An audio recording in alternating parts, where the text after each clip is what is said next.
இன்றைக்கி பச்சரிசி சாதம் குக்கர்லேயே செஞ்சுட்டேன்.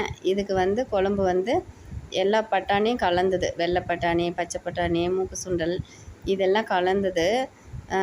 டீ மார்ட்டு போனப்போ வாங்கினது. அது இருந்தது கொஞ்சம். அப்புறம் அது ஊற வச்சுருந்தேன். அப்புறம் சரி அதை இன்றைக்கி குழம்பு வச்சிடலான்னு சொல்லிவிட்டு வெங்காயம் தக்காளிலாம் தாளித்து விட்டுட்டு அப்புறம் தேங்காய் அரைச்சி ஊற்றி கொஞ்சம் புளி ஊற்றி செஞ்சது.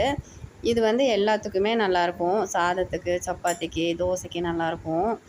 அதனால் இது வந்து எங்கள் அம்மா வந்து இந்த மாதிரி தான் பச்சரிசி சோறு செய்வாங்க. எனக்கு அப்போல்லாம் பிடிக்கவே பிடிக்காது, சாப்பிடவே மாட்டேன்பேன். ஆனால் இப்போ வந்து இந்த மாதிரி குழம்புக்கெல்லாம் இந்த மாதிரி சாப்பாடு சூப்பராக இருக்குது. அது இப்போ தான் நமக்கு தெரியுது. நல்லா இருந்தது.